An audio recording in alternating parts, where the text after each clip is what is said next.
Hi friends, நான் உங்கள் தமிழ். இன்றைக்கி வந்து சண்டே ஸ்பெஷலாக கருவாட்டு குழம்பு வைக்கலான்னு முடிவு பண்ணியிருக்கேன். கருவாட்டு குழம்பு கூட்டி மிளகாத்தூள் உப்பு எல்லாம் போட்டு கொச்சின்னு இருக்குது. அதுக்குள்ளே வந்து நான் வந்து கிள்ளி போட்ட சாம்பாருக்கு வெங்காயம் தக்காளிலாம் கட் பண்ணி வச்சுருக்கேன்.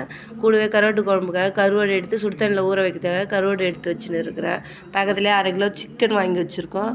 அது சிக்கனும் வந்து எடுத்து வச்சுருக்கேன். அதுக்குள்ளே மாவு ருப்பின்னு இந்த மாவு சுத்தமாக காலி ஆகிடுச்சு. மாவு ருப்பி எடுத்து வச்சுன்னு இருந்தேன். அப்படியே வந்து கருவாட்டு குழம்பு ரெடி ஆகிடுச்சு. கருவாடு சுடுதண்ணியில் அலசி வச்சுக்கிறத போட்டேன்.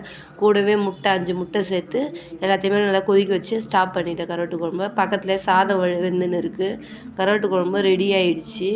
இன்றைக்கி வந்து சிம்பிளான சமையல் தான். வெங்காயம் தக்காளிலாம் வதக்கிட்டு சிக்கன் வறுவலுக்காக சிக்கன் அலசி எடுத்துகிட்டு வந்து போட்டு நல்லா வதக்கின்னு இருக்கேன். இதில் எதுவுமே இல்லை, வெறும் வெங்காயம் தக்காளி இஞ்சி பூண்டு பேஸ்ட்டு போட்டு வதக்க வேண்டியது தான். நல்லா வதக்கிட்டு தேவையான அளவு மிளகாத்தூள் உப்பு தண்ணி ஒரு சொம்பு தண்ணி வச்சு வச்ச சிக்கன் வறுவல் ரெடி ஆகிடும்.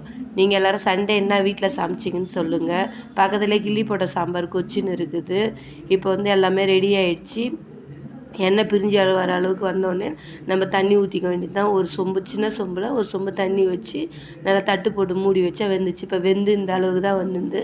சாப்பாடெல்லாம் ரெடி ஆகிடுச்சு. இப்போ நான் சாப்பிட்டு பார்க்குறதுக்காக சாப்பாடு போட்டிருந்தேன். நல்லா டேஸ்ட்டாக இருந்தது. உங்களுக்கு பிடிச்சிருந்தா லைக் பண்ணுங்கள், சப்ஸ்கிரைப் பண்ணுங்கள் ஃப்ரெண்ட்ஸ்.